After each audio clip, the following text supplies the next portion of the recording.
Akil, it's good to see you back. Thank you, man. I'm glad to be back. Glad to be back. AJ kind of kept us updated along the way with, what your body was telling you and what your head was feeling you with the concussion. Can you just kind of walk us through what you were feeling after that crash and kind of the days that led up to now? Yeah, definitely.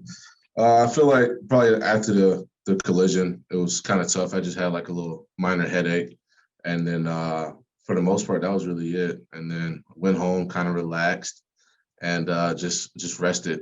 And that's all you really can do when it comes to concussion. You can't really do nothing else but just relax and just rest as much as possible and give my brain a break. So I kind of did that, and then I talked to AJ, and he called me in the office, just telling me the whole game plan as far as going to Toledo, getting some at bats, and just making sure I'm ready 100%. And so I was in Toledo for a couple of days, and I was getting my timing back there, and it felt good the last day leaving out of Toledo. So I'm 100% now and ready to go.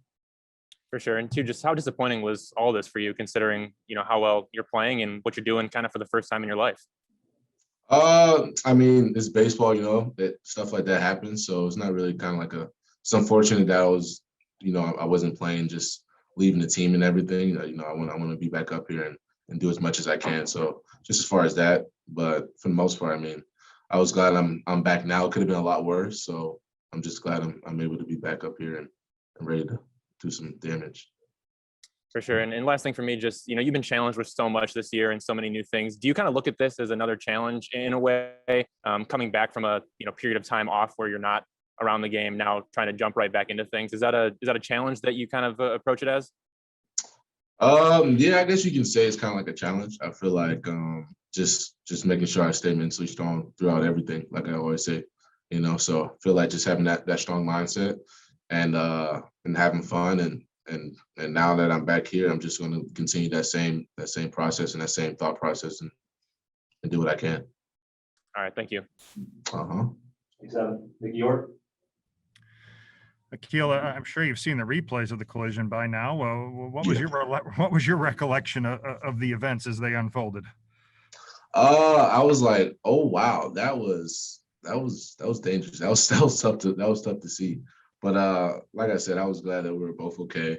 We came out of it just 7 days and 10 days, so it could have been a lot worse. Like I said, I was definitely glad that we were both able to walk off the field, so that was definitely a good sign. But yeah, now that was definitely tough to see. But like I said, I'm glad we're okay, and now we're back here. So we're going to make sure the communication's on point now, so we won't have any of those. I was gonna ask you about that because I mean, you and Derek are both so aggressive out there. You both cover a lot of ground. What is that communication process? How do you sort those things out in a situation like that? Definitely. I mean, when it comes down to where we're positioned and just knowing, hey, all right, as far as me, like I'm playing line 8 or so on, and you're playing gap 4 or oppo 4. Hey, you're gonna get the gap on this particular play, and I got the line. So just having those communications throughout the game and throughout each pitch and each hitter, so we're on the same page because we both are top tier speeds, in the game of baseball, and we both have a lot of range. So just as far as like just communicating each and every pitch and just making sure we're all on the same page. Yeah, thank you. Good to see you back. Thank you. Thanks, Miggy. Kevin Woodbury. Hey, Akil, welcome back. Just wondering, was it kind of a bummer not to be in Toronto for Miggy's 500th? And have you had a chance to congratulate him in person yet? I definitely did. Actually, so when I first got off my plane and I drove to the Westin here in St. Louis, he was the first person I saw. And I was like, Miggy, 500!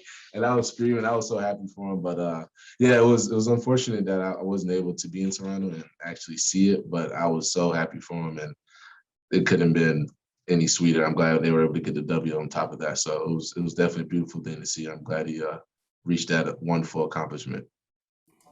And other thing is just, I don't know if you played football at all in school, or if you've ever had a concussion type situation before. Like, is it kind of a scary process when you first hear the word concussion because of all that is talked about nowadays with brain injuries and whatnot? And I guess, what was the process like? Did you feel like baseball has a good process in place for dealing with concussion situations? Excuse me. Yeah, I did play football, and I was able to stop playing football before serious head injuries happened to me. So I got out of football at a young age. But yeah, I guess he can be kind of scary, but at the same time, I feel like it was really bad because I was able to remember kind of everything.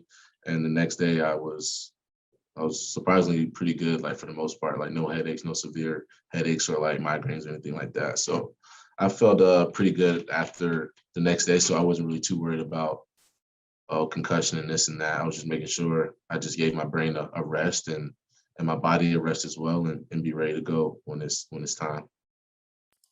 And last question for me, we were talking in the press box, like one of the most dangerous plays in baseball is when there's a ball hit right between two guys who are both running hard and neither is 100% sure they're going to get to the baseball.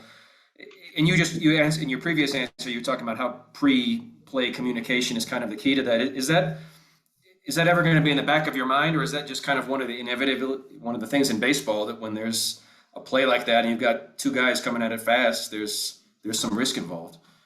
Yeah, I mean, it's baseball, kind of happens. You don't really plan that particular play out, but when it happens, you just try to make sure you're ready as much as you possibly can be, and just make sure you guys are on the same page. So I know from now on, we're definitely going to be on the same page as far as who's guarding the gaps and what plays we should attack, and just making sure we're on point on things like that. But that's easy fix, and we're going to be perfectly fine out there. So thank you very much. You're welcome.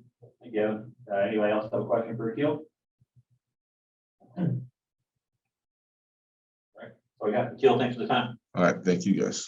We'll have AJ in about 12 minutes.